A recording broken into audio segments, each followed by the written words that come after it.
We're here at Busboys and Poets, and we're going to start in a few minutes. Yeah, right.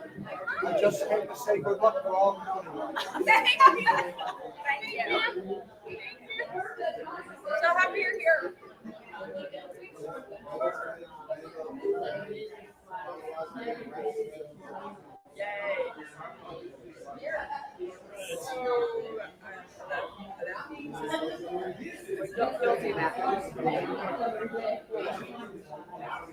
All right, it is now on. If you press the button again, it'll mute itself.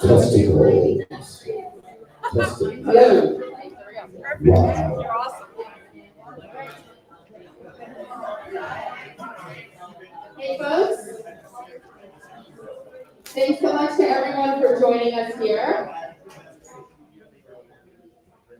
We've got an awesome presentation today from people who I get the sense that some of you have heard of.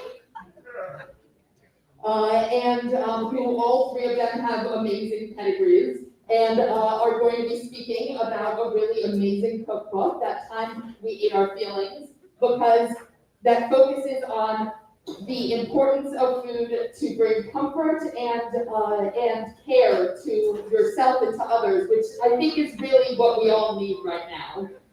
So I'm going to go ahead and turn it over because I'm really looking forward to hearing what they all have to say. And let's give a round of applause to Lisa, Jessica, and Bob for being here. Thank you all so much for being here as well, and take it away. Are you on? Are you on? Hello. Welcome to Busboys and Poets. I'm Bob. I'm from the Bob CESCA show, and also, is this sounding okay? And also the Stephanie Miller show, Man Meet Wednesday is the show I'm on. I'm one of the various man meets. And of course, we're all here to celebrate That Time We Ate Our Feelings, which is this wonderful collection of recipes. But before we begin, just a quick word about why this book and its authors are so important. Like I think most of you, I follow politics 24/7. And in fact, I do it as my job. That's how stupid I am. But anyone here familiar with the comedian Stephen Wright? Stephen Wright, he was very popular in the 80s, had a great album out called I the Pony. Well, he used to tell this joke. You know that feeling when you lean too far back in your chair and you almost fall over backwards, but you catch yourself in the last second? He said, I feel like that all the time. But that's exactly how we all feel following the news, just following what's happening in the world these days. And it feels like leaning too far back in your chair and almost falling over and breaking your neck. That sort of, I don't even know how you would describe it. That kind of adrenalized stress that comes with the constant existential threat, whether it's from a dictator or a pandemic or a dictator presiding over a pandemic. It's just not fun. So thank goodness for the comfort food recipes in this book, the nurturing, healing collection of food that I hope we all enjoy. And so one of my favorite people in the whole world was Anthony Bourdain. And he once said, anyone who cooks, anyone who writes a cookbook, in my view, they're on the side of the angels. Well, we have two angels right here today, Debriana Mancini and Lisa Lucas. Please give them a warm welcome.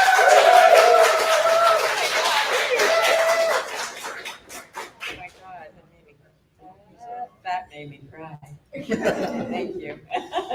I have my own bleach here. I came prepared. So, I carry my own since the pandemic. Thank you guys so much for joining us. We're beyond thrilled to have you all here. And thank you so much to Busboys and Poets for hosting us. It's an incredible adventure. This has been an incredible journey. And thank you, Bob, for joining us. Thank you. Thank you so much for having me here. It's crazy. Right. What do you want to say? I just wanted to say thank you so much for your support and coming out to support this book and us. It means a lot. This thing did not happen without people like you, our micro food community. We didn't even know what that meant. We first started this thing that we started, and it just, it has a life of its own now. So it's very exciting. Thank you. We really appreciate you. I'm one of those idiots who, when I was on Corona Kitchen, I didn't actually prepare any food. Do you remember the first time I was on? Yes, the I do. Yeah, and so Debriana contacts me and she says, do you want to be on Corona Kitchen? I said, well, of course I want to be on Corona Kitchen. I would love to. And she said, then the other shoe dropped, and it was, what do you want to prepare on Corona Kitchen, Bob? And I said, I don't have anything. I don't even know. There's no way. So I said, well, what I can do is I can come on and I can say stupid shit, which is what I also do for a job, is I say stupid shit on a podcast. So I said, so that's what I did. I came on the show. You made ravioli, which looked incredible.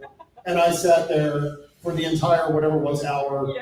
And I said stupid shit. Yes, in those days, we could be on the air for an hour or two because nobody was doing anything. I mean, we were all just trying to figure out how to cope with the pandemic. So if people didn't cook, you weren't the only one. I would just ask, what's your favorite food? And I'll just make that, or Lisa will make that. And that's what we did. And because we were in the time of trying to comfort people in a time where we had no freaking idea what was going on. Was that the original idea behind doing Corona Kitchen? Did you sort of set out to do that? I mean, how did the whole idea for the show start?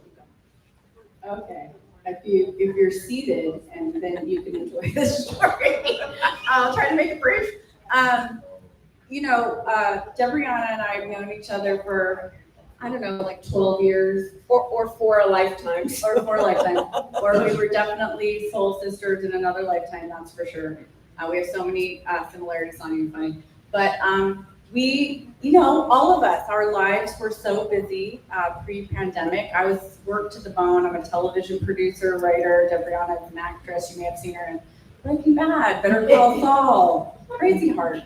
You can clap for Breaking Bad. I have 2 Emmys. I don't admit this often, but I was one of the original writers on The Bachelor, and then there you go. Anyway, it follows Don't me. tell anyone. It follows me wherever I go. I can't get rid of it. Anyway, so we knew a lot of people, and what's really funny is when we say that, Bob, one of the reasons why we asked you was because none of the celebrities were doing anything during the pandemic. And we were like, well, if we just ask, maybe they'll come on the cooking show. And we got a whole bunch of them, including you. So it's really great because everybody was game for whatever. But so Debriana calls me up, we're in lockdown, and I'm just like, I've never had so much time to myself in my life. I don't even know what it's like to sit at home. I have no clue. So she calls me. I was like, this is crazy. I was about to leave on a solo tour to London. I had my show booked at the New Orleans Food Festival, and everything shut down. And so I'm like, well, what I do when I'm stressed out is I go to the kitchen. And my husband, I don't know why he doesn't weigh 700 pounds. Because I don't actually eat much sweets or I just love to bake.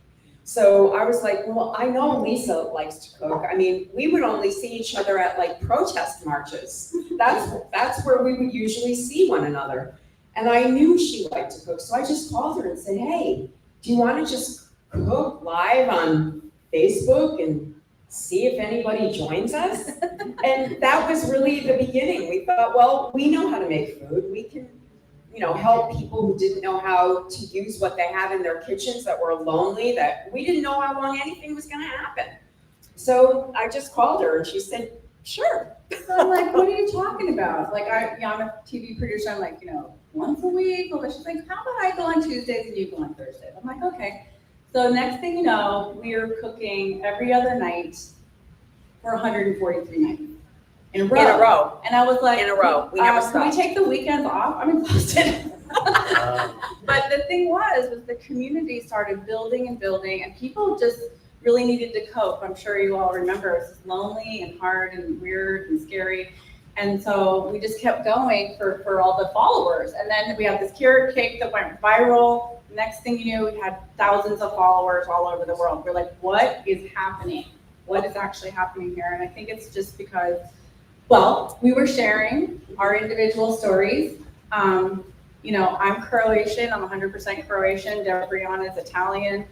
We had all this, you know, cultural similarity. We were talking about our love life, we were talking about our work stuff, we were talking about politics, we were just really being ourselves, you know, and we never compromised that. No, we were in our kitchens like everybody was. In sweats, all the time. Wearing whatever we had. We're like, yeah, this is what's growing in my garden. You want to see me use it? Dressed in We were just- knapsacks and things, as you're like, Yeah, you were wearing a barrel. yeah, trad wives. Whatever we had available. We were just doing what y'all were doing, you know, and then we're like, look, I found sugar. What do you want to eat tonight? I mean, We actually found it, yeah. we found flour. I mean, Nothing was available at the time. no, Yeah, you couldn't nothing do it. was. So So there's another aspect to it too, and I know for working people, at least this was for me. I haven't cooked a meal, and I'm gonna be full disclosure about this, and I'm shaming my grandmother right now, please don't hate me. But I don't think I had cooked a really serious thing in like a year or more, and I was just buying stuff, and I saw myself at Thanksgiving only like making my famous cranberry sauce, and that was it. And I'm like, what if I have lost? I have lost. Food is a chore. It's exhausting. I don't have time to do this. I'm being worked to the bone. I got 2 kids I got to put through school. I'm a single mom, you know, all this stuff. And so I was just like, I lost my love of food and making food, and it made me depressed, you know, and I put that in the back of my mind. And then Debriana, by doing this project for me, I got my mojo back, okay? Food is a relaxing, loving, nurturing, amazing thing, and everybody should have the time to do it, and everyone should have fresh, amazing, from scratch comfort food to give other people. It's just love. It's pure love, and she gave that to me as a friend. I had lost it. I had completely lost it, and I regained it through doing this project with you. So I don't want to cry right now, but I will always be grateful to you for that, because I didn't think I was going to get it back. I didn't know where it was going, you know? And I think a lot of us felt that way because we finally got a pause in our life. When did the comfort food concept emerge? Was that part of Corona Kitchen? Was that kind of the idea that we're going to make things that will help people cope with, as I was saying before, the feeling that everything is about to collapse and everything is chaos, and this food can actually be a source of nurturing comfort. Yeah. And was that part of the initial idea of Corona Kitchen, or did that emerge later on? I think that emerged later on. I think we were in the beginning just cooking with what we could get. Yeah. Because everybody couldn't get flour or sugar or, you know, butter or, you know, we were just all trying to cope. So we were teaching people like, well, if you can't use this, use that. And then we started thinking, well, what are the things we all want? I mean, people were eating, you know, like everybody started baking bread. So we're like, let's figure out what we can make with the bread. And that's Or try if you were afraid, you know, and we're kind of like, you know, the odd couple of like Debriana, I consider a chef level myself. I'm kind of just like on her coattails, and I have some cool recipes, but like, you know, I made mistakes. We had, you know, we were real people trying to navigate, you know, seeing if we could make something work. But the title of the book, That Time We Ate Our Feelings, is really, you know, pertinent to this too, because I think we were like, oh, let's go to the food of our grandmothers, of our family. When we were little, we felt real comfort, you know, and that was definitely a part of it too. Like, I'm gonna make this thing I haven't made in 30 years. Let's make it, see if it works. You know, it's kind of a surprise too. I actually ended up confusing my mom about the title of the book. I said, yep, Sunday night I'm going to this event for That Time We Ate Our Feelings. And she said, when did you eat your feelings? And why is there an event about That Time You Ate Your Feelings? And I didn't literally, it's the name, okay, let's start from the beginning again. But that was fun. But yeah, the theme of the book is so appropriate. It's so timely. And just going through the different titles of the recipes, that's one of the things that I found so compelling about it, is each recipe has its own affirmation or its own sort of context of comfort and healing. Like I think there's one recipe that starts out by saying, everything's gonna be okay, and then the name of the dish. Or like my grandma's zucchini bread, she swore would get rid of all your problems. It's incredible. It's true. You all came up with 150 of those. True. 150 of those titles, and that is an incredible feat, because they all mean something.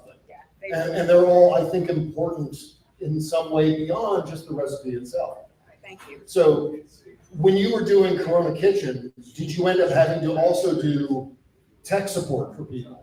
Oh, I tried to make boeuf bourguignon and it was a disaster. What did I do wrong, Yes. Debriana? Can you help me? Yep, we And- helped a lot of and you- people. Yeah, so the that you, That's the cool thing about live streaming, is that, people could be cooking at the same time, or Mhm. they made it last week and here's what went wrong, and we would discuss it, you know what I mean? So just having that direct connection to the audience. Oh, we also did a cook-along.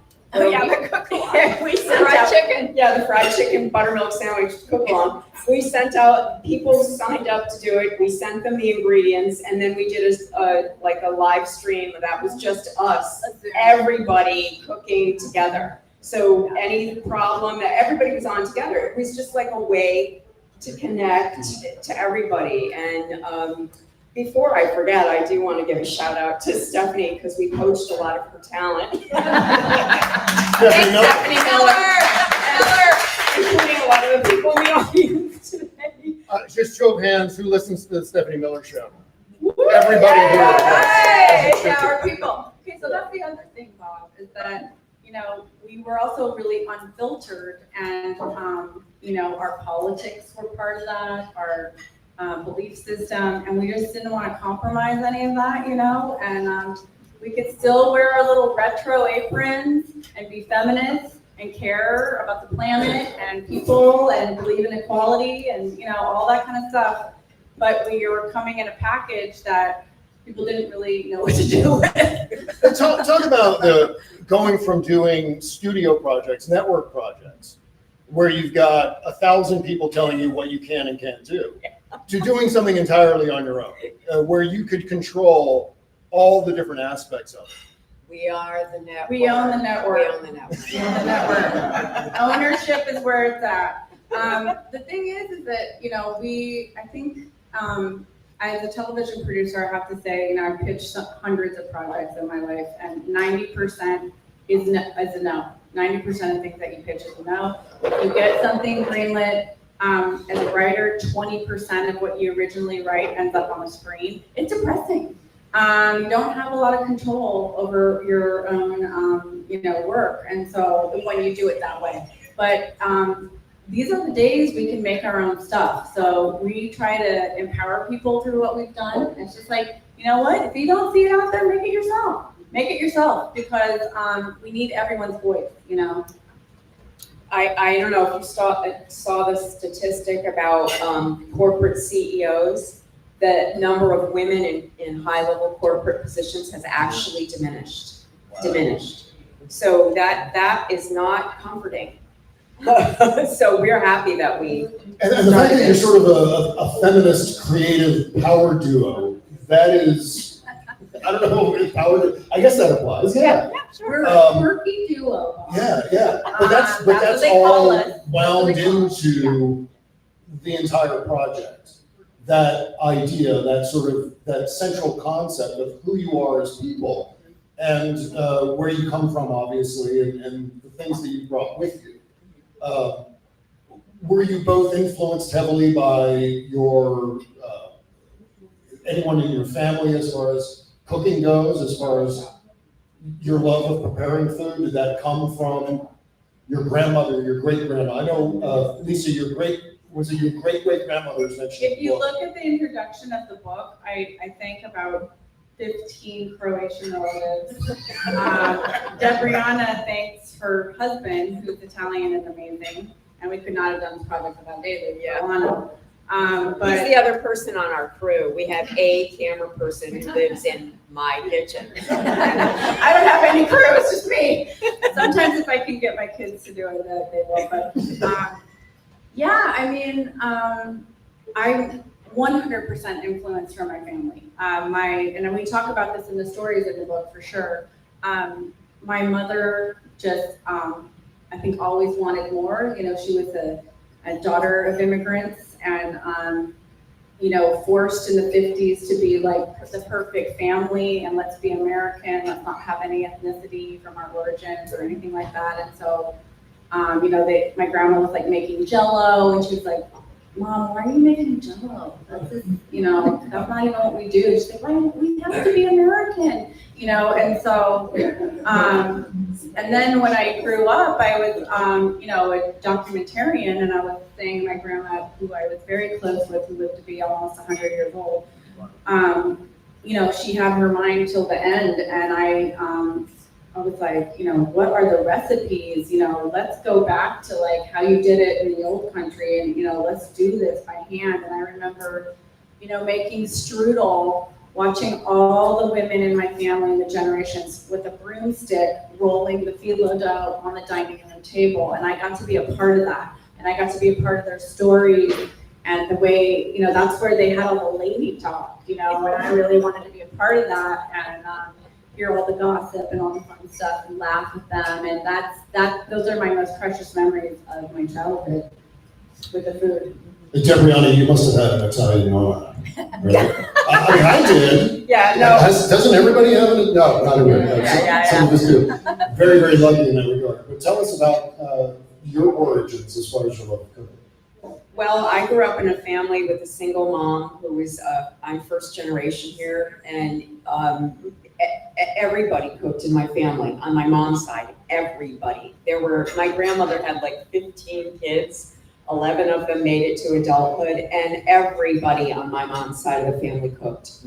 And we grew up, we were poor. I tell a story about growing up on food stamps in the book, and my mom was not stopped by any of that. She was like, if we want to have chocolate mousse, we're gonna make it. And we figured out how to make it. We made everything from scratch. We made our own bread, we made our own cookies. We had too many kids, so we couldn't afford yodels.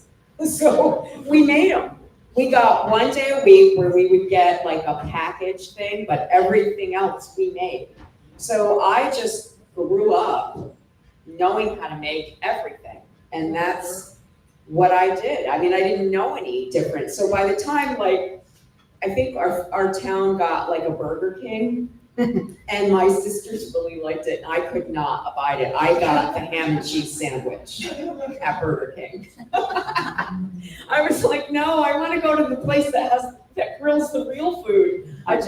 That's how I've been all my life. And so for me, it was just, to walk into a kitchen is the most natural thing in the world. So I was so glad I was able to bring that to your life. Just out of curiosity, what part of Italy? Because I know there's different cuisine from different parts of Italy. Like, my family comes from northern Italy, which is very heavy on things like fish and polenta. My grandmother used to make polenta by cutting it with the string. Yep. I remember this vaguely, Yep. but yeah. But which part of Italy? Well, I recently found out, so my family came here and nobody would talk about it, except the only thing I heard in my family was before the Germans took all our money. We were rich and the Germans took all our money. And we were like, sure. Nobody believed my mom. And my mom had this really weird last name in Italian that I never heard anybody have. And we all thought she made it up. So my husband, who is weirdly related to Liberace, has become obsessed with his finding out his ancestry. So I got pulled into that, and we started looking stuff up. My mom's last name was Chiaia. And all of a sudden, this luxury hotel chain called the Chiaia Luxury Hotel Chain pops up from the middle part of the boot, like in the Puglia region. Oh, okay. Which is where all the food that I know how to make comes from. So I was like, maybe I'm related to them. And they really did steal our family money. So then I see Chiaia Boulevard going along the coast of Italy. And I'm like, nobody has that name except my mom and her family. So I'm like, oh my God, I have to go over there. So go ahead. There's definitely something there with that, maybe an investigative type of TV show or movie. We'll see how this whole book thing works out. Should I tell them about the production company? Well, we were thinking about starting a production company called Wasted Beauty Productions. I like that. And I have to tell you, it's from my Tell the dad. story, My tell the dad. story. Okay, yeah, Tell the we were doing the book tour on the West Coast recently, and I decided to call my sister from Solvang. I don't know if any of you've been to Solvang, but it's a great town. So we were in Solvang, and I was having coffee, and I called my sister, and she's like, "Have you talked to Dad lately?" I'm like, "No." She goes, "Well, you should call him. I think he's not feeling well." So I call my dad. I'm sitting out in the sun. I'm like, "Dad, I'm on this book tour. I can't believe it. It's crazy how many people are coming to these book events, and I can't believe that after all this time, I'm getting famous for cooking." And he goes, "Yeah, all that wasted beauty." Wow. Thanks, Dad. I fell out laughing. I thought it was the funniest thing I ever heard. And I came back to Lisa, I'm like, "That's our production company." And the production company is entirely about doing, It's entirely about doing new media that transforms into old media. That's right. So you start with a streaming show and then you go to publishing a paper book. I mean, 100%. Brianna and I come from, each we're the eldest of families of all girls. I have 5 sisters. Brianna has. I had 5 sisters, yes. So we're like, huh? What's that all about? So, just being born female, you're already just waking up angry every single day. There's that. But we have a lot of dreams still. And the other thing I want to add to this is, we're of a certain age. We're in what I'd like to call the third act of life. The wasted beauty stage. Beauty stage. And what's really exciting about this whole experience is that I feel like we're just getting started. I feel like, had the kids, did a lot of career working for other people, and we're owning this right now, and it is so awesome. I'm here to tell you that you can do this too. This is like the best is yet to come, people, and I really feel it, and it's wonderful. It feels so good because society says, is there a central, is this working? Can you hear me? Is this? Hello. You want to use ours? Here, use ours. There we go. Okay. Just decided not to work. Is there a central philosophy or idea behind why comfort food is actually comforting? Is there something, what is it about comfort food that makes it comforting? Is there something about it? Is it the process? I mean, for me, I think of comfort food as anything I can eat with a giant spoon. Because I just want to shovel it into my mouth because that's comforting. But there's got to be something more to it than the ease of sticking it in your mouth. Calories. More than that, yeah. Well, the taste, but also, I have to say, when I was a kid and I would be sad or something, my grandmother would say, "Let's make bread." Okay, when you don't feel good, knead the dough. And I just remember kneading the dough, and then afterwards I would feel better, and she would give me a big hug, and then we'd eat the bread with butter and yum, and everything turned, the frown turned upside down. Yeah, I think it's largely in the way that it's given to you. Because it can be anything. Yeah. I mean, people have very different ideas about what comfort food is, and for me, oftentimes it's a cup of tea. And it's because when my grandmom was upset or my mom was upset, we'd sit down and have a cup of tea. Yeah. So in some ways, it doesn't have to be food, although we often say fat carries the flavor. My grandma was always the one who said, "Eat everything real in moderation." And so it didn't really have anything to do with what you were eating. It was who you were eating with and why you were eating it. The other part of that is, I don't know about you, if you've had anybody in your family that's a little standoffish, maybe a little cold, maybe a little not huggy. Talking to you, Mom. I adore my mother. I adore her, but she was never a hugger person. You know, she's always really kind of a little bit standoffish. But when she made food, it was the most incredible act of love. And when I ate that food, she put everything into it, and I could feel it. You know, I still can feel the food, the love that my mom puts in her food to this day. That's one of the reasons why, Hello. That's one of the reasons why I quoted Bourdain initially, because he was a strong believer in the nurturing nature of preparing food for someone. Like there's nothing better than you can do for someone else than you give them something that will give them energy and happiness and a break from their lives for a second to sit down and enjoy a meal. And that's so It's important. chemistry, Bob. Yeah. You can watch somebody who's had a hungry child or a cranky husband or whatever, you know, and your mood is upset. Yeah.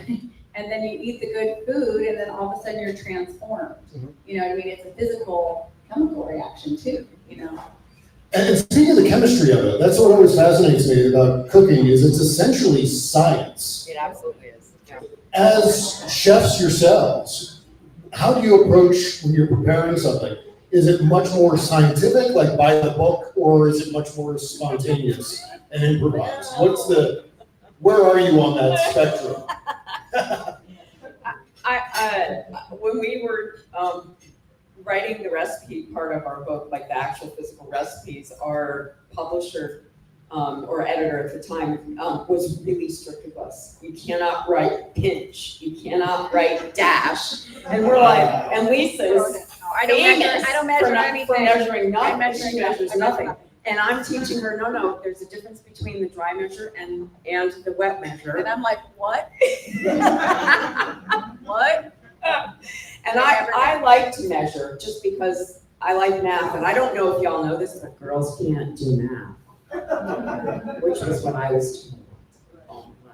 And I love measurements and fractions and watching the chemistry of stuff. So I enjoy that, but I'm also fly by the seat of your pants girl, and I think the only reason I can do that is because I grew up unafraid in the kitchen, and I know the palette that I have is wide, so I can think about flavors and figure out how to put them together. So I think that, just measure if you're unsure. But, I measure and then sometimes I don't. It's a lot of trial and error too. I mean, I think when you get more confident and you get, at least for me, and I get a recipe that I really love and I know it's gonna work because I did measure, especially with baking, which is total chemistry. You really can't do the improv with baking, but you can with other things. And unless you get. What is it about baking one thing? Well, because there's literal chemistry to it. Like if I'm making like a popover, like a Dutch baby, and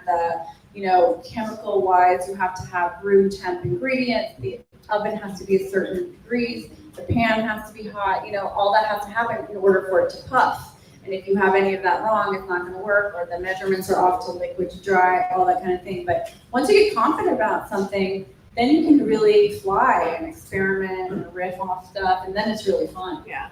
And so what if it doesn't work? There's that. yeah. There are no food police that I'm aware of yet. Yes. Yet, please vote. I think that's on the list. Yeah. It's on Project 2025. Yes, Food I know. police. Oh, yeah, I know. I think it's number 82, but it's still there. So I hate to ask you to play favorites, but if you were to make a 3-course meal based on these recipes alone, which would be the 3 recipes you would go to just right away? Like can't live without. Yes, exactly. Like That's really hard. the desert island items that you want. I can't help it. The meatloaf is really good. The meatloaf is really good, and it makes a great sandwich, and you can just put eggs in it, eat it. I mean, it's a billion things. The meatloaf's really good. Are you only gonna pick one thing? This is like 3 courses of meatloaf. I don't even think know if it's possible for me to pick one, but I love all of those dishes, and I've also made Debriana's dishes too, and I love all of them, so it's hard, but like for me, probably, I just made the beef bourguignon that's in there the other day in the slow cooker, and it was divine, I have to say. It didn't take as long as Julia Child. But, God, I mean, I don't know, I love my mom's lemon bars. Yeah. They're awesome. I know, we are gonna be on Fox 5 tomorrow, and we had to come up with 3 things to Yeah. make. Yeah. Good day, DC. Yeah, good day, DC. So we made, the harissa chicken, the ginger brownie bites, and the red chili honey biscuits. Buttermilk biscuits. That's a 3-courser. Yeah, that was a good, I mean, they're all so, they're all connected to these stories too, where like, you know, the angel food cake that I have in there was the birthday cake that, my mom made our entire life for her birthday. I have that every single year. I make it now. I love it. I could eat the whole thing. That's the other thing about the comfort food aspect of Yeah. it, because Yeah. I think food generates memories. Like Yes, you can eat something like angel food cake and have an immediate memory of something that was fun from 30 or 40 years ago, Yeah. from your childhood. It's funny, Bob, we have people that don't cook, that buy the book and just love the stories. Like, they don't even cook the food. They should try though. Yeah, that's They really should try it. Yeah. You know, one of the things that we were talking about before this event started is the photography. Oh, Panina did an incredible job. She is a professional when it comes to food photography, am I correct? Shout out to Panina Meisel. Yeah. So, Panina, oh my God, what a little like sprightly little superpower lady that woman is. She is a queen.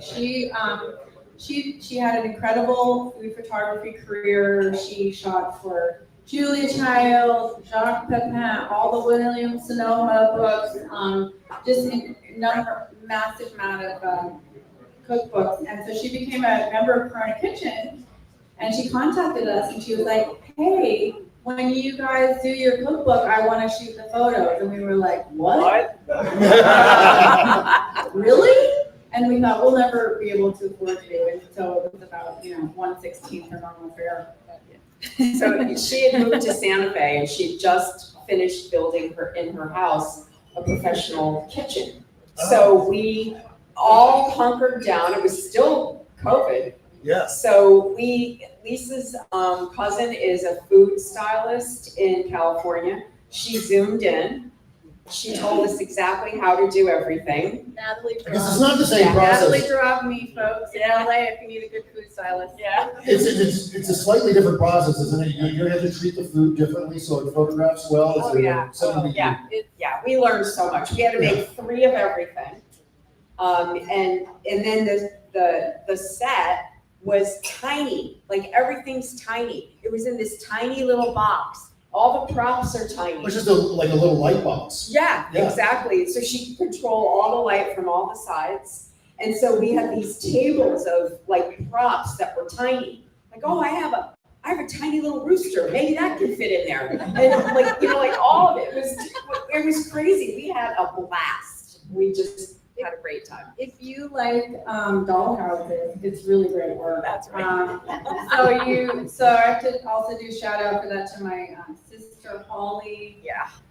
Lucas Alkali, she has a business, Holly's Homegrown in Northern California. She got in a car during COVID, drove with her daughter Bella, my niece, 1,200 miles to help us with the shoot because we couldn't get anybody because of the pandemic. David, Morse, Ronan, my son, elder son, they're just all, It's like 7 of us. everybody just like, and you learn these things like, oh, so all those magazine food photos and cookbook photos, okay, they're so manipulated. Like you paint with, olive oil or different things. We can't give away all the secrets. Yeah. But it was fascinating. I've experienced anything like it. It was super fun. And a lot of the photos in there are also just ones we took with our phones. It was very scrappy. Sometimes those can be great photos. Yeah. Depending on the circumstances. Yep. So some of it was that, and some of it was Panina. And Panina also, we were goofing around, and I'm like, let's dress up like American Gothic our way. So Lisa and I showed up, me in my overalls, and Lisa in her little dress, and Panina took pictures of us, and she goes, I think these should be the chapter openers. And she was the one who came up with the idea for all the chapter openers. Oh, that's great. Yeah. Such wonderful work. Yeah, thank you. Yeah, she's amazing. Yeah. I actually know 7, I think, of the celebrity I know, contributing we chefs. coached you, Stephanie, we did. House Bards, David Ferguson from my show contributed the recipe. Carl Frisch, the Frangela duo, Yep. are in there too. Frangela.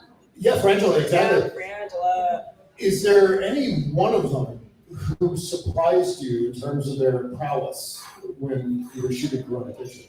Their chef prowess, like, wow, this guy or this woman should be doing this professionally. Like, this is really.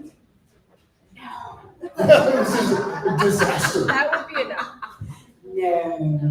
No, and Hal made a quiche, but then he drank like 8 raw eggs. Wait a second. Hal drank 8 raw eggs Yeah, honest to God. on a he did. dare? What did you pay him to do that? What? He does that every day, Bob. Is he Rocky? What is? I know, I think he thinks he is. Oh, you know what? You know they make protein powders now. I mean, you don't have to. He swears by it. House Parks is so funny. We worked at E at the same time. We used to park our cars next to each other, which is really random. But, you know, Dana Goldberg had a really She great did. spaghetti squash dish. She Oh, did. yeah. Dana Hers did, was that's right. delicious. And also, Rocky Mountain Mike, didn't he make like a tuna or something, or a salmon? Salmon, he made salmon. He He made made salmon. And he But did are it. they chefs? No. But they're really nice people, like yourself. And see, I knew better than to try to prepare something because you'd be like, yes, I'm gonna go do a drum solo in front of Alex Van Halen. That is not a smart thing to do. I'm not gonna try to prepare food in front of experts. So I just said, no, I'm just gonna say stupid things. Leave it up to the professionals. Were there any disasters in the course of either doing Corona Kitchen or doing the book or both? Oh my God. Oh That boy. where you just, Well, oh my God, what is this awfulness? It looks like the hornet creature from Star Trek. What, I don't know what I'm eating. Oh, well, when I made vegetable lasagna, I cut my finger and I didn't want to stop making it. And people were like, it was like that Saturday Night It's Live. the Julia Childs sketch. And people are going, shouldn't she get a Band-Aid? And I'm like, It's David, just get me a spoiled. Band-Aid. I'm cutting. If you look up the vegetable lasagna episode on our YouTube channel, it is so funny. We were so delirious. Gabrielle and I was like losing consciousness.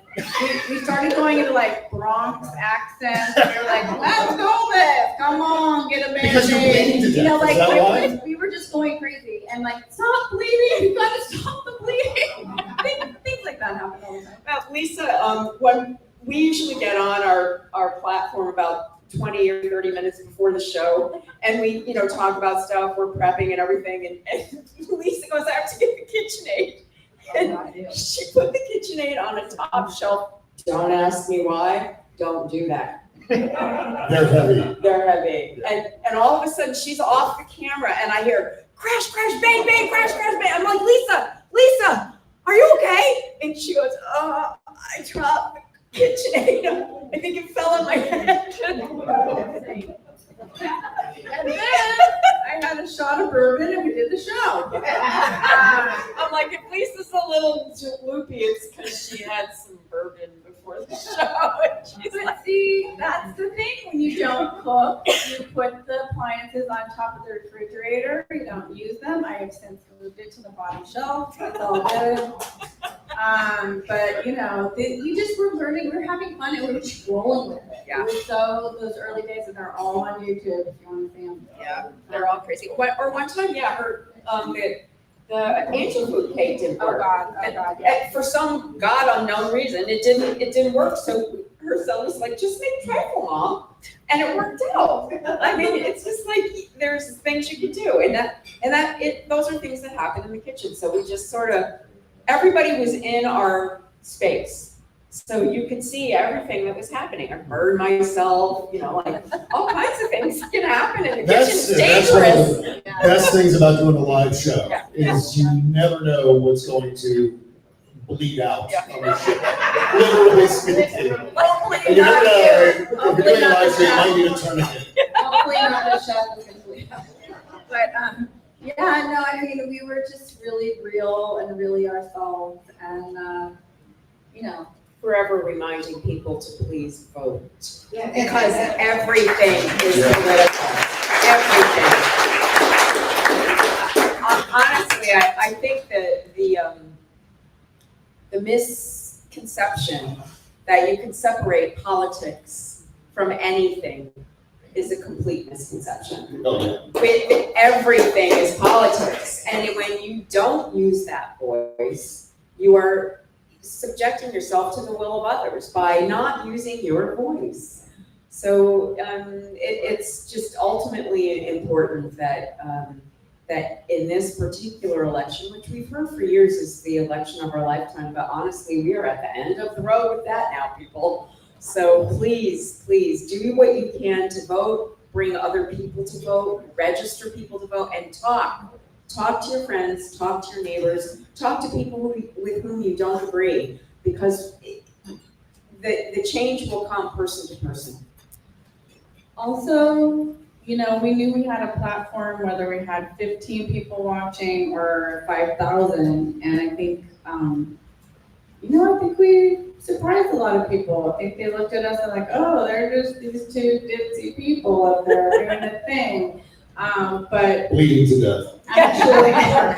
actually, almost every show we've given some kind of political shout out, whether it was what was happening in the world that day, or we were again having our feelings, like the day that, you know, Roe v. Wade was overturned, so to speak, or, you know, people were not getting vaccinated or got, you know, whatever the case may be, what happened in, you know, different legislative sessions in different states and all, like everything every day. And then it was just something that we connected on always, Debrianna and I. Like you said, we used to meet each other when we were working all the time at marches, you know, we were just pissed off friends, you know.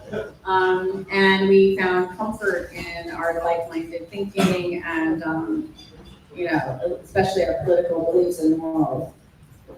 Yeah, it's so important to take care of yourself. I think, like I always hear Rachel Maddow say, you know, rest up, you know, take a breather and then get ready to fight. I know my husband says I lost my wife to Trump.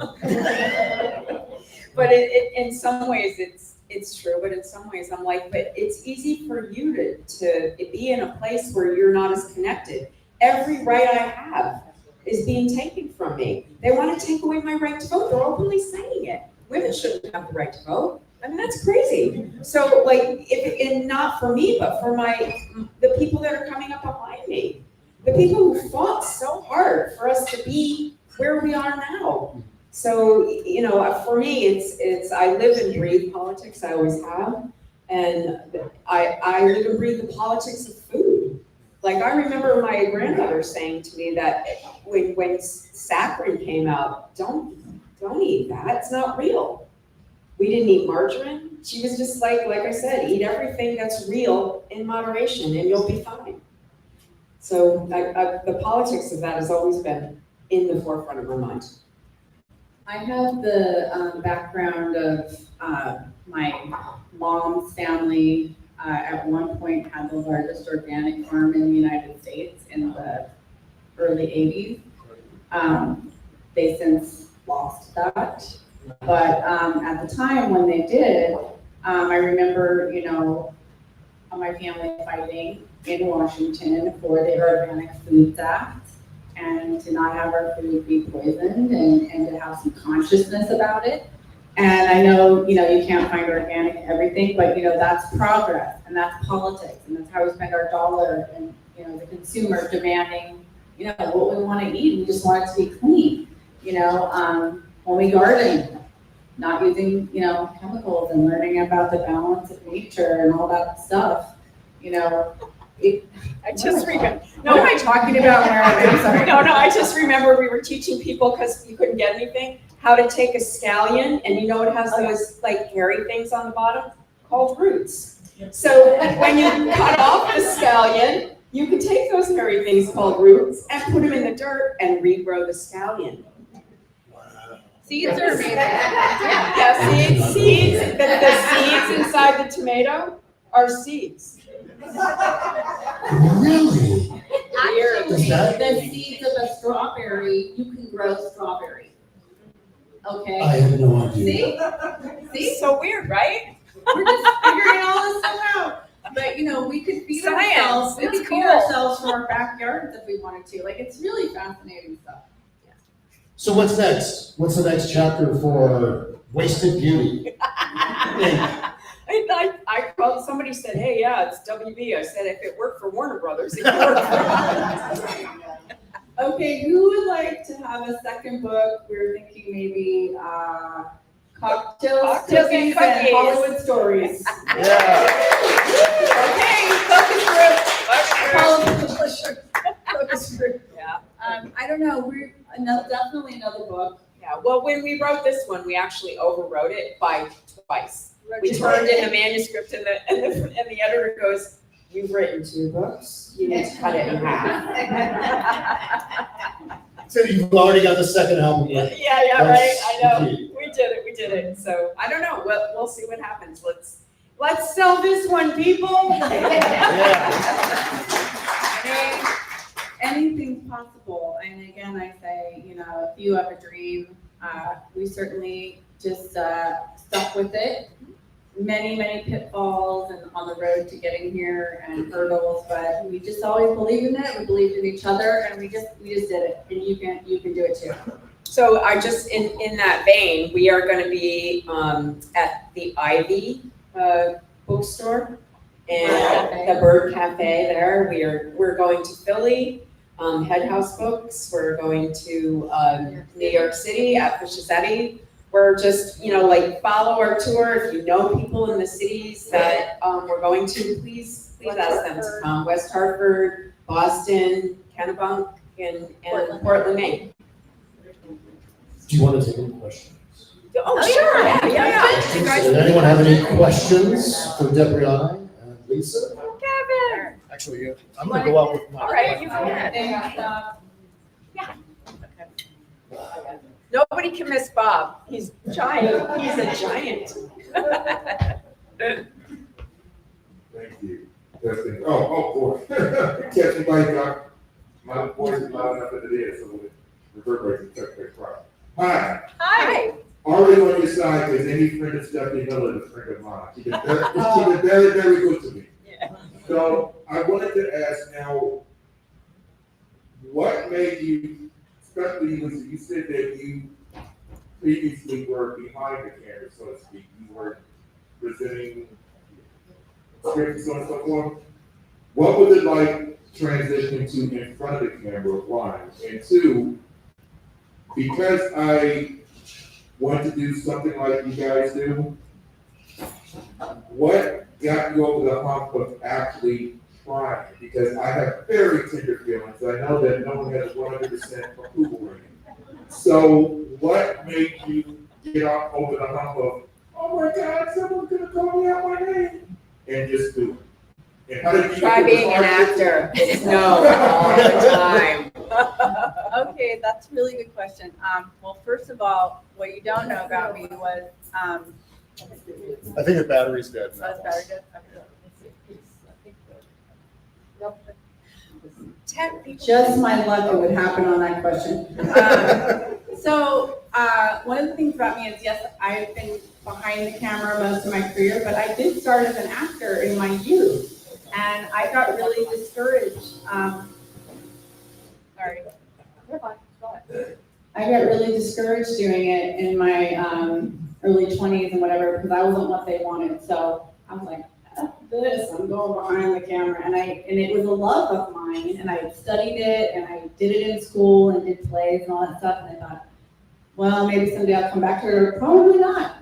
And that was another thing that Debriana and I had in common, where in my 40s, I went back into acting, actually have an agent and do things, but I do it more on my own terms, like a character actor, and it really helped my writing to study with really good people, get training, whatever, and I would suggest that if you want to do that, and I didn't even think about this really as acting. I was like, we're just playing ourselves, and it's a little box, you know. I just was like, nobody's watching this. you know, and so I just put that in my head, and then when people started like pouring in, I was like, oh shit, you know, I don't know, but we never really put on like an act or anything, it's really just us, but then playing a part, that's a whole different, you know, kettle of fish. So I would suggest, you know, find a really good class, you know, with reputable improv is essential. Like join a great improv group, and you'll just learn amazing skills and become more comfortable with people throwing things your way, you know, and you know, not freezing. Yeah. Well, yeah. Yeah, I think for me, I've been an actor for, I don't know, 152 years now, and you know, worked on stage and in all kinds of, from off Broadway to, you know, theater I do now, and television and film, and so hearing no and getting rejected and having people say all kinds of things to me, like my own dad, wasted beauty. You know, you just get used to it. If you don't have a thick skin or develop one, this isn't for you. So that's really the truth of it. You have to have a thick skin. You can't care about what everyone says, and especially even when you're writing. Like when I was working on my solo show, I did a focus group. I read my script. There were people that said all kinds of things. Like my friend was like, "Oh my God, they're gonna hurt her feelings." It didn't. It's your opinion, and if it works, if what you said, if I can pull a grain of truth out of it, that I can figure out how to, you know, match that or correct it or whatever. If it sparks me, it inspires me, then I'll take in what you're saying. But you're entitled to your own opinion. Everybody's entitled to their own opinion. The other thing is, if you do a collab with someone else too, that takes a lot of the pressure off as well. Not as scary when it's just you. When it's just you, that is quite scary to take that on, right, Bob? And you know what I mean? And you know, you've got your name on it, it's just you, and you know what I mean? And that's totally nerve-wracking, I validate that. But I think you can do anything with practice. Yep. You start to believe in yourself, you know, and you know, get your people around you, do a little show, rehearse, take some classes, you'll get the confidence, you will. I have, it must be 1,000 shows that no one will ever see because I've deleted them all. So early things, don't worry about being perfect or being the best in the world or getting the greatest number of comments or downloads or whatever. Just do it and stop and don't even think about the audience. Just think about what feels good to you and proceed that way. So I think that's the best way to do it. Yeah. Anyone else have a question? Question or two? You don't have to. You don't have to. So. Okay. I just have to say that I think you need to be in their next cookbook, and you need to have a recipe that has something to do with man meat. It's obvious, Stephanie would argue that a yam has to somehow be a part of that recipe. Inside joke. Yeah, I think man meat's a thing. Anyone else? If you don't have a question, I was just going to ask briefly, are you going to be maybe on, speaking of politics and food, maybe on Tucker Carlson's show? Alex Jones? Go ahead, Bob, do it. Macaroni and cheese, the American state. I don't know about that. It's good that the microphone stopped working because I was going to do the Alex Jones voice. Yeah, do it. No. I don't want everyone to leave. The people on the other side of the class are there. What's going on in there? Yeah. I mean, Deborah and I are definitely on the list. So I don't think we would ever They wouldn't invite us. Yeah, they wouldn't invite us. But you know, it's really interesting doing media and being on these TV shows and what they ask you and talk about a panic, like, you know, like tomorrow, for example. I'm used to being on the other side, and you have 4 minutes we have to cook the food, we have to talk about the book, we have to be charming, and look at the camera, and it's like, so the acting training comes in handy. Yeah. Anyone else? We're happy to sign books. Please buy them. Yeah. Okay, question. Oh, wait, one more question. Sure. What's the best thing you've ever eaten? Any kind of pizza. I think pizza is my favorite food. My favorite pizza is clam and garlic pizza that I used to get in upstate New York, and I would eat that cold. I love pizza. There's a great recipe in the book for, is it fried dough pizza? Fried dough pizza. Okay. Yeah. That was for Buzz. That was with Buzz, Yeah, yeah, for my Tuesday show. This pizza that's in the book, that's Brianna's family, you can either fry the pizza or make it in the oven. So I have never made pizza the same again since she made it on the show for like 3 years now. I've probably made it 100 times, no exaggeration. My kids are like, make the pizza. They don't even want to go out to pizza. It's like, we make Brianna's pizza. And I'm like, okay. But I really can't give up salted cured meats. Oh my God. And I know cheese. I live for cheese. Yeah, I often eat cheese for lunch, like cheese. Just cheese. we both do. I'm Croatian, so we live off of olive oil, kind of an oily go-home. I put olive oil in my creamer, in my coffee. And it's weird, but it tastes really good. You get the polyphenols. I love olives. I got obsessed because Starbucks came out with that oleato coffee, and I'm like, olive oil in the coffee? Are you kidding me? And so I don't often go there, but I was with a friend, and he pulled up, and he's like, do you want anything? And I was like, okay, give me a small oleato. And he goes, what kind of milk do you want? And I said, well, I don't know, what do you serve it with usually? They said oat milk, and here's us. We're the half and half queens. We're cream and half and Half and half, and everything. So I'm like, all right, give it to me the way you do it. So he did it, and I love it. I love it. Now I've started doing olive oil coffee at home. This is, by the way, a prank. This doesn't actually exist. It's a joke. You don't actually put oil in your coffee. It's delicious. Wait a minute, this is true. This is real. No. Oh, it's No, super Bob, good. you Bob, take- you gotta try it. Okay, listen, you have to use really, really, really good olive So oil. you take You the. can't use Kirkland's, or even the organic olive. No, you have to get very good high-end olive oil. It makes a difference. And the polyphenols are good for you. It slows down the absorption of the caffeine, so you don't go like this and like that. And it's very satisfying, honestly. And the oat milk is Oatly, that full-fat Oatly, phenomenal. And they're not sponsored, but they could be. Oatly. Starbucks, whoever. No, but you take, okay, so this is something that changed my life. So my producing partner, Sarah Gardner, got so sick of me taking a whisk and going like this to make my cappuccino latte thing at home. She's like, I'm gonna do you a favor. There's a thing. It's called Nespresso foamer. It's gonna change your life. And it did. And it has a lifetime guarantee. Yeah. But anyway, Nespresso, another sponsor. So you put the oat milk in there. You put like a teaspoon of really good olive oil. Turn it on, and it is like the creamiest, most amazing non-dairy latte situation.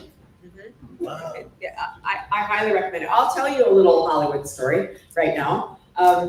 I was personal assistant to Willem Dafoe when he was working on Dead for a Dollar in Santa Fe. I got a call, and they're like, please, can you do this? It was, COVID still. And I was like, okay, I like him. And I want to tell you, he's one of the nicest people walking the planet. He just is a doll. I had a blast with him. Willem will be in New York if you're in town. please come to see us. Anyway, he had gotten, the only thing he asked for in his room was an espresso machine. And when he left, he couldn't take it with him, so I took it. And so now it's affectionately called the Willem Dafoe.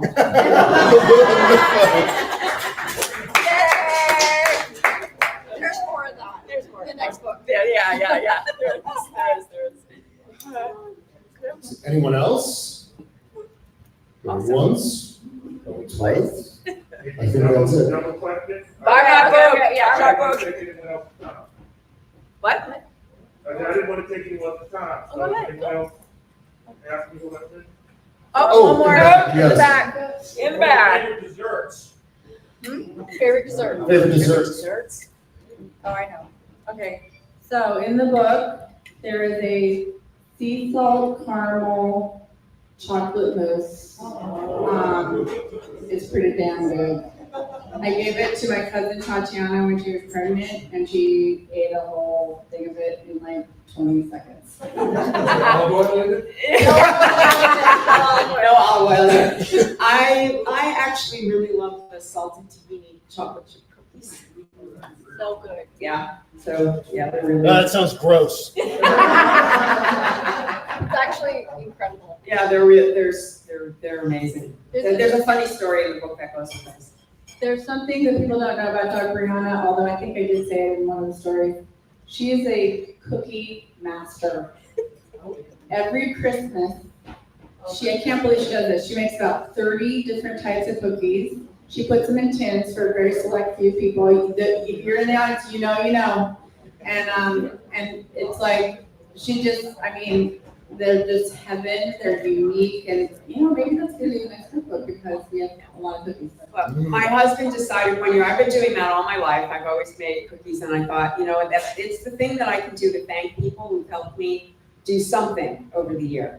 And you can't always just buy gifts, and I thought, I'll just start making cookies, and I've done it my whole life, and I just make them and make them and make them. My husband's like, how many do you make? I'm like, I don't know. So he counted them one year, and there were 1,700 cookies in my kitchen. It was just absurd. But I don't really, and here's me, I ate 3. I don't really eat sweets that much, but I do enjoy cooking. So that's why your cameraman lived in your kitchen. That's because, correct, that's correct. Oh, well, 12,000 cookies weigh. I wooed him with a chocolate cake. That was how I wooed my husband. Chocolate cake. That's a great story. Anyway. Anyone else? Okay. Yeah, I just wanted to ask, clearly you've got a lot on your plate now, even just down the ground, seems like a lot on your plate. Besides your cooking endeavors, if you will, do you have any other programs, even possibly with a different subject or a different topic that you have coming up for sure, or that you would like to do? And also, I hope you consider this a compliment, but you keep reminding me of the Pretty Woman actress. Julia Roberts. Thank you. Yes. Thank you. Wow, nice, nice wasted beauty. It's like the mannerisms of what kind of just read Julia Roberts. But anyway, did you have any new projects coming up? Wow. Should we tell them what the title of it is? Okay, so we were thinking about doing, Heather Brianna told the story about searching for her family and their lost millions. Maybe we'll do that movie and we would call it The Secret Sisterhood of the Bucatini. That's kind of a dream, and we really believe in manifestation, so let's put that out there. We're gonna make that movie. I have a production company in Santa Fe, New Mexico called Like Minds, and we're always developing TV shows, TV series.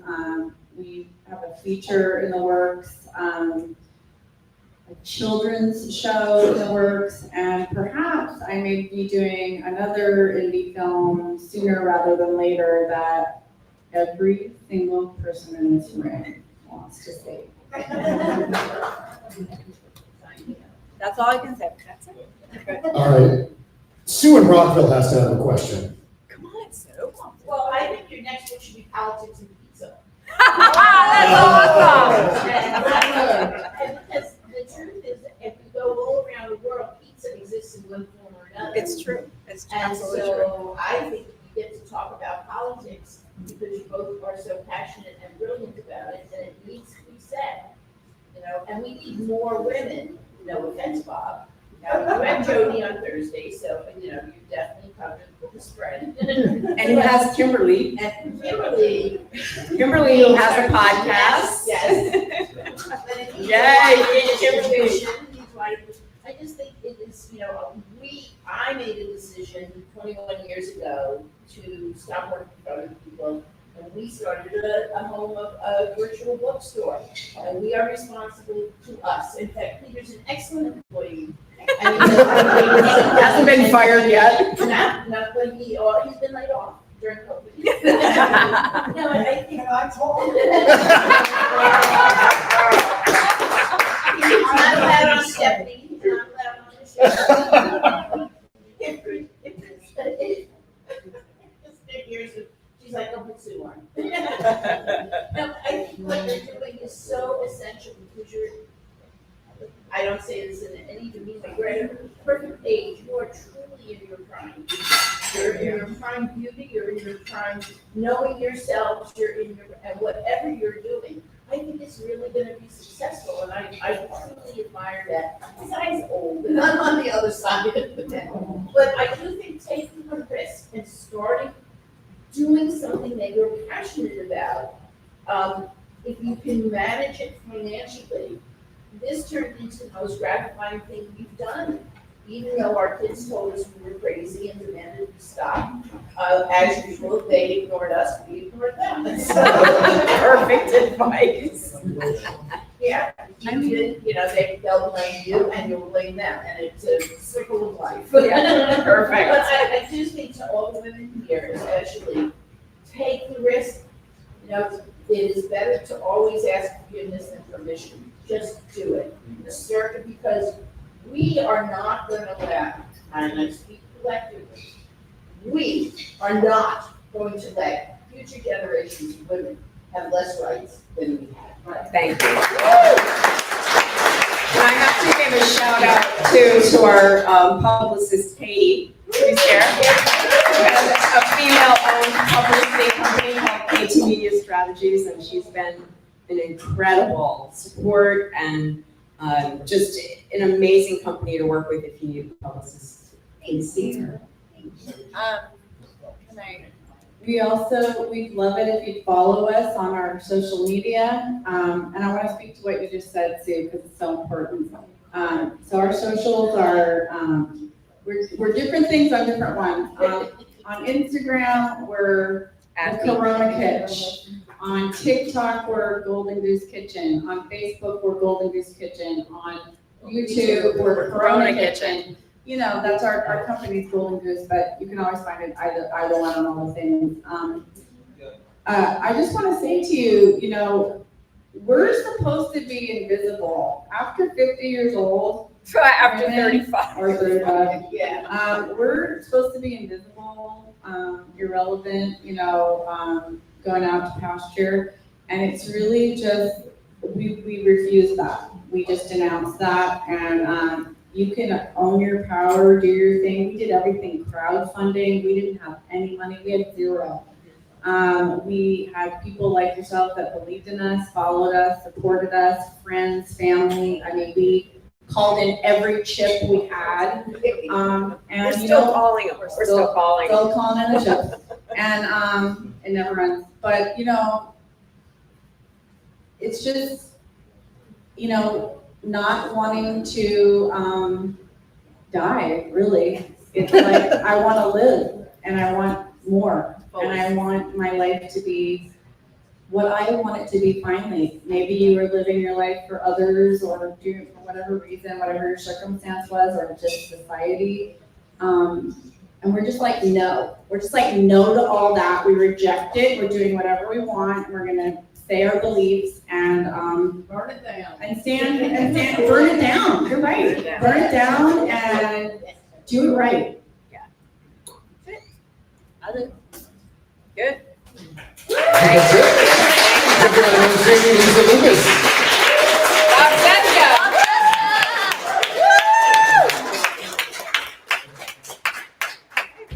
We're here to sign books. Yeah, we'd love to sign books for you. Thank you, everybody, for watching. Thank you.